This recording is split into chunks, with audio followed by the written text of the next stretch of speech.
Messaging 2.0. So last week we talked about messaging. Yeah. And we gave a lot of different ideas, concepts on messaging. And I know a lot of people think, messaging, it's a boring topic, right? Like, talk to me about algorithms or targeting or stuff like that. But as we've mentioned many times, messaging is becoming more and more, it's more important. It's always been important. Yes. But with changes in data collection and privacy rules, which are only going to get more restrictive, things like targeting and that are going to become less effective. Yep. And so messaging, I feel like we're saying this all the time, is becoming more and more and more important. Yep.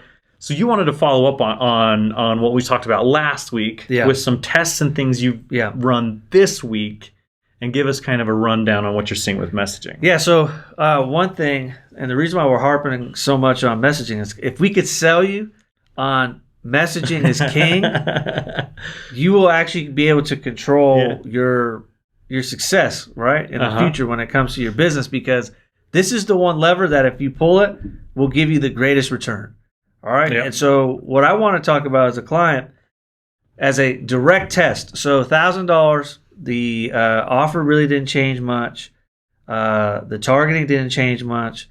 And they spent $1,000, got no leads. Yeah. And so they brought you on to kind of be like, this isn't working. Yes. Like, we spent $1,000, got 0 leads. And when you told me this, the first thing I was like, I asked was, well, was their lead form broken? Or, that's exactly what I thought first. I couldn't believe it, because it is so unbelievable to think even the worst of ads will get you 1 lead for $1,000, right? Yeah, $1,000. So I was like, something's got to be broke. So the first thing I did was I looked at the targeting. Are they even targeting the right area? Yeah. Who are they targeting? Are they, like, their landing page, is it working? Are they sending it to a page? Everything worked. Okay, $1,000, 0 leads.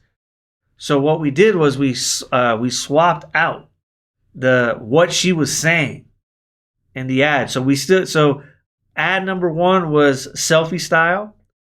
Ad number 2 was selfie style. So these are videos, like a selfie style video. Yep, okay. Selfie, just offering the services. So we did that, and so there was no change in like how it looked. We didn't like increase the production or make it look totally different. It's same format. What we did was we changed the words on what we said, and we made one major shift that I think may have influenced the success of this. We made sure that the message was all about the feelings that the customer wanted to feel, versus ad number 1 was about what we did. Okay, which may seem very subtle, but it makes a massive difference. Was this was what industry is fitness. This? It's a fitness industry. Yep. Okay. So one ad number 1 was about leveling up. We do CrossFit. We can get your nutrition plans. We can do all that, right? That's showing the business.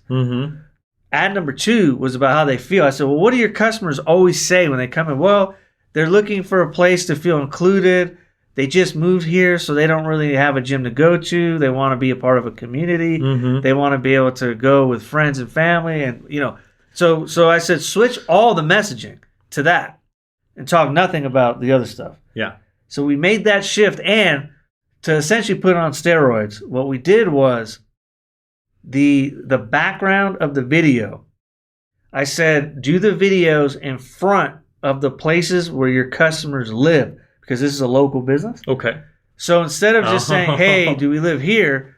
We said, like, right behind her was like the main shopping center. Okay. So very recognizable thing. Bingo. Ooh, that's cool. I have never thought about that before. So I said, say the area of your town, and then have in the background something that they would quickly recognize. Oh, that's right in my neighborhood. Yeah. And then we target that neighborhood. Right? That's awesome. What that did was we spent $40 and got 5 leads. Okay. Okay, so you went from paying $1,000 for 0 leads. Yep. Essentially negative infinity. Return on ad spend. Yes. And then you went to $40 for 5 leads. For 5 leads, right? That seems like an improvement to me. It's a huge improvement. And targeting was the same? Targeting was the same.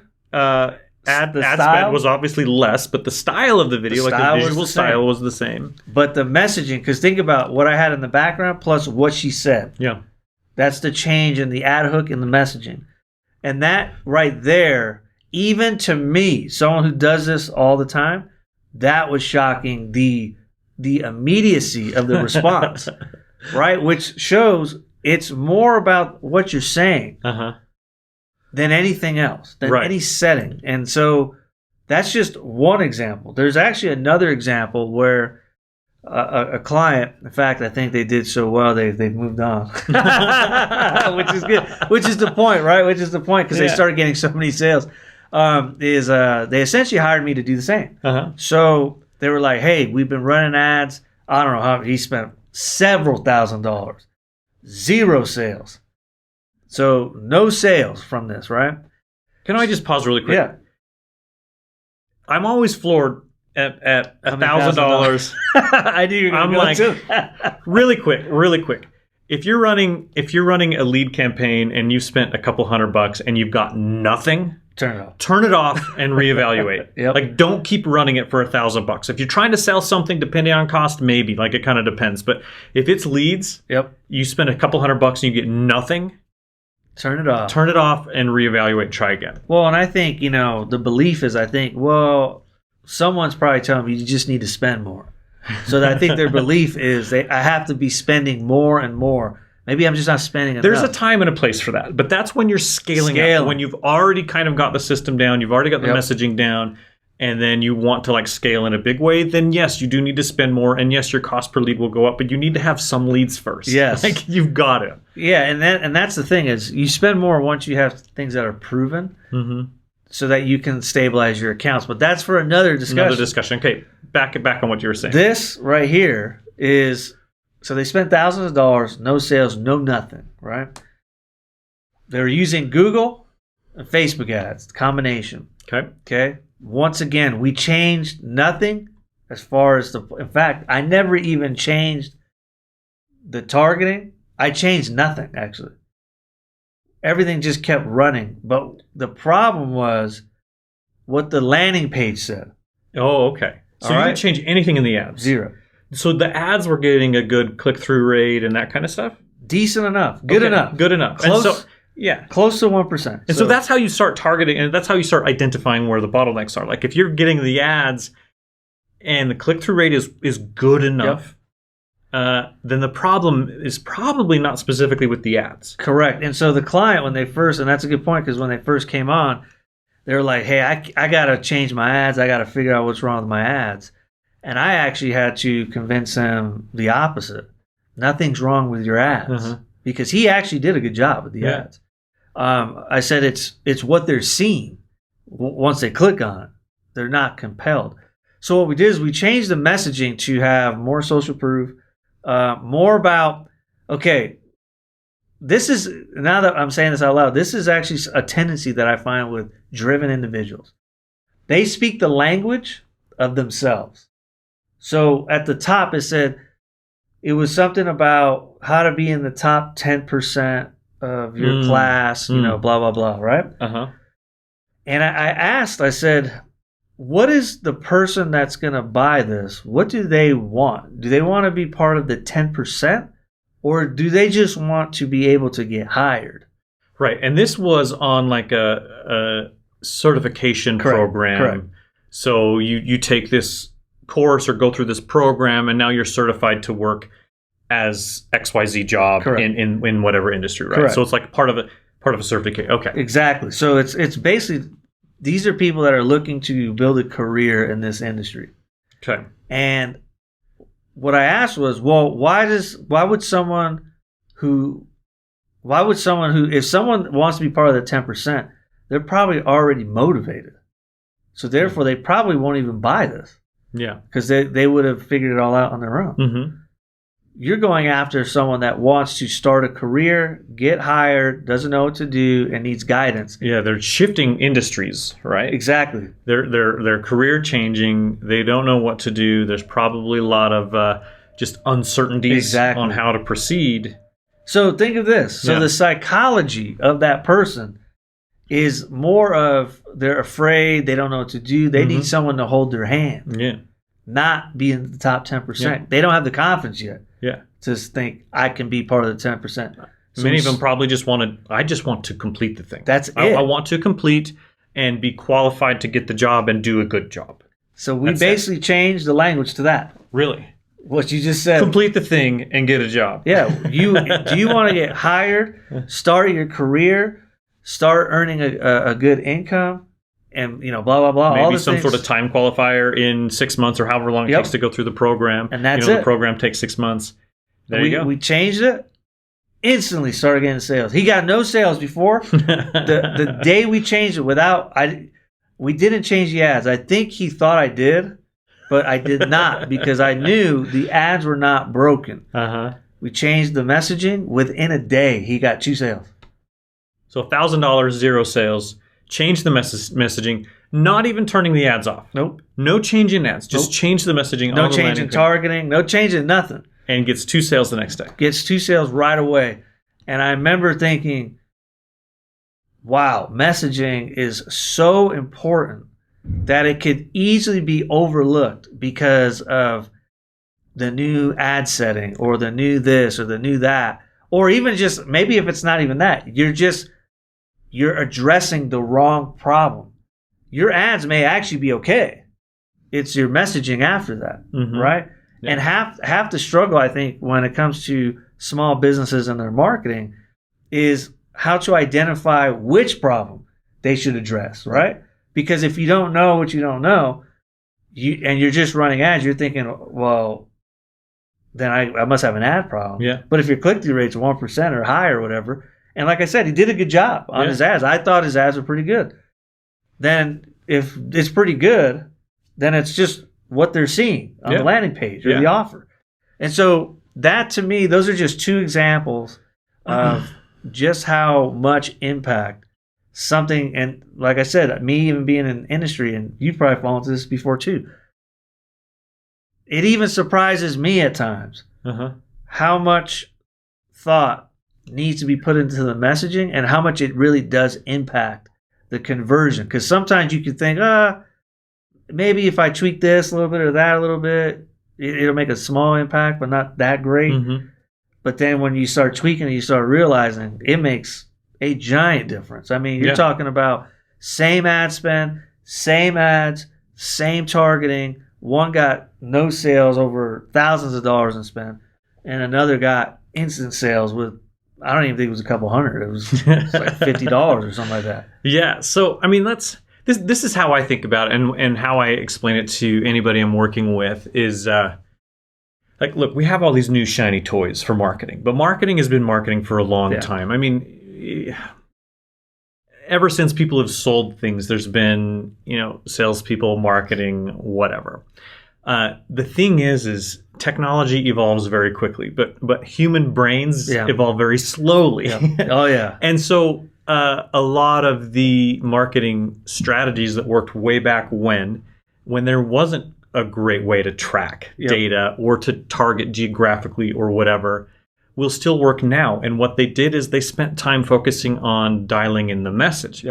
Now, there's going to be a ton of people that will say, and I tell this to people all the time, that will say you need to really figure out your customer avatar and all of that stuff. And there's lots of worksheets and courses and things you can do. And I don't necessarily think that's a waste of time, but I also think sometimes it's pretty restrictive in what you're thinking about, and can be a bit time consuming. And like I said, I don't think it's a waste of time. But if people are struggling creating the customer avatar, I would suggest everybody try this, is go just talk to some of your actual customers and just call them up on the phone, even if you're whatever, like email them and say, hey, I want to schedule a 20-minute call, something, and just ask them some questions like, why did you sign up and what did you think about it? And ask them if you can record that. And then you can actually take some of their exact words, switch it around into an ad hook, look for those emotions, look at those things, and then start using that language. If you don't have any customers, find a competitor, see what reviews they have, see what emotions those reviews have, the positive ones, and then use those emotions in your ad copy and your sales page copy. You don't need to rip off the quotes or whatever, but but look for those emotions. Like look at a review and say, what did they get out of this? Oh, they felt happy because they were able to achieve this. Okay, my product helps achieve that, so let's use those same kinds of emotions in our language. And I think that's a better exercise than trying to dial in your customer avatar. Way better, I think, because you have to speak to the customer, right? So it's about the customer, not you.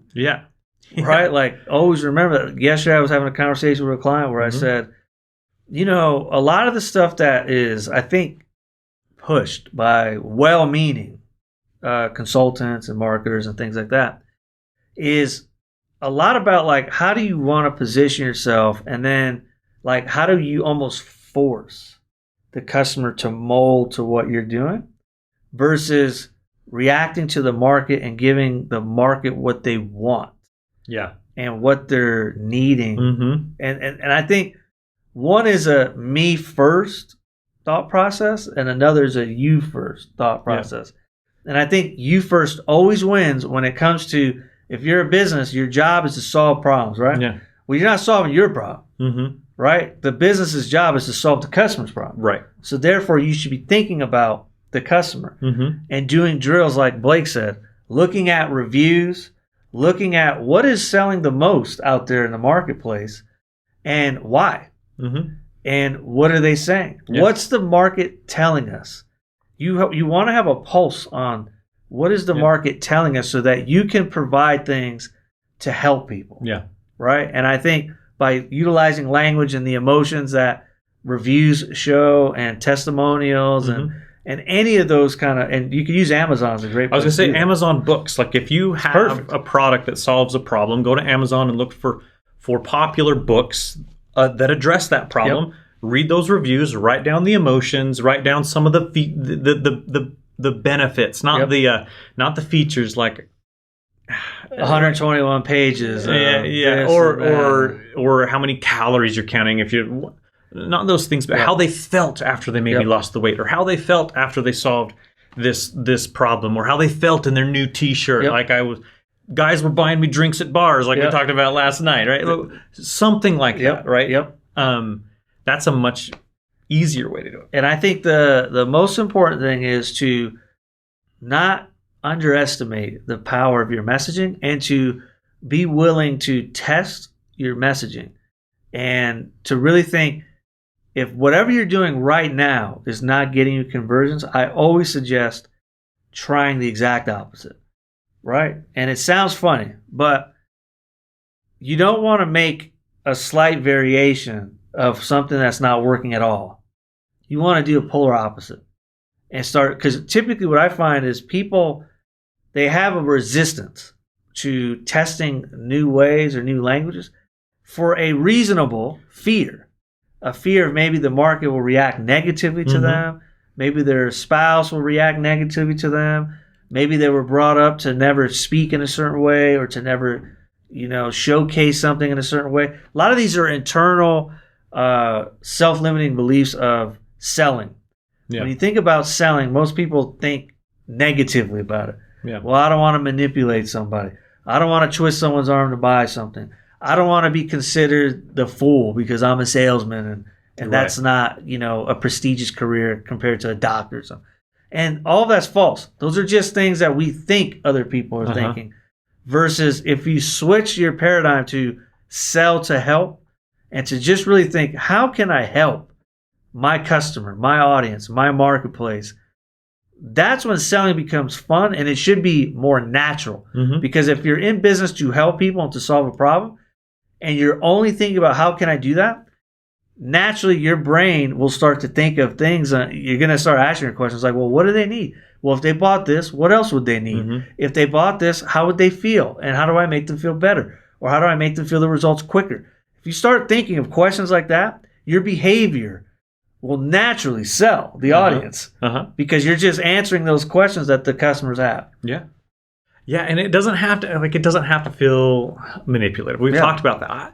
I have a very reasonable but very strong resistance to feeling manipulative. Yes. I just don't have patience for that in my life, and I really don't want to be that person. But because of that, when I first started running ads specifically for my products, I struggled because everything I said felt manipulative, because I felt like I was taking this very complicated things with a bunch of nuances and distilling it down to a few sentences. Yep. But the reality is that you can't have this big complicated conversation in an ad. Yeah. It's not going to work. And so what you need to do is simplify all that down. And to make that feel better for me is I simplified the offer and solved a very small part of the big problem that I could solve. And that was step one of the solution. And then step two, once they bought step one, now I had a better communication channel where over time, via email or going live or whatever, I had their ear and I could explain the nuances and explain all of these things and lead them to, once they completed step one, now we can go to step two, which solves, the next problem that's bigger and a little bit more complex. Well, and I think too, back when I was training a lot of salespeople to go out and sell their products, what I always said, like a hack that can help you with the manipulate, just like not wanting to be seen that way, is intent. Okay, your intent, as long as your intent is there, you should feel okay communicating in ways to help your customer feel a certain way to be able to take their next steps. As long as the intent is to truly help them. Yeah. Right? To me, that's the key. As long as your intent is to truly help them out, then you want to do everything in your power to be able to trigger this and trigger that and to get them to understand that if this is a problem that you want to solve, this is how you get it done. As long as that intent is there and it's in the right, it's positive and you're trying to do the right thing, then I think you should be fine where you would be able to not feel so negative. That's always what's helped me when I've trained people, to help them understand, like, we're not here trying to fool people into doing something bad. Right. Or not helpful for them. If the intent is that, then step away. You shouldn't do this, right? Yeah. But if the intent is, I really want to help this person solve this problem, well, what would I need to do in order for them to take the steps? Because as human beings, we all get in our own way. Oh, yeah. And sometimes we need someone to irritate and trigger some things for us to realize, I do want to fix that. Or I do want to get better at that. Yeah. Or it is time now to fix this problem versus waiting. So that's always been something that I've worked with salespeople on, how to not, especially newer salespeople, how not to feel like you're twisting people's arms or manipulating them or leading them in the wrong direction. Yeah. Yeah, absolutely. So, I want to take a quick step back and just talk about, because we brushed on this, but I want to talk about, you're running some ads or you're doing some marketing. We talk a lot about ads on here, but any traffic source, organic or paid, works the same, whether that's social or SEO or email or whatever, right? It works the same. But I want to talk really quick about how to trouble you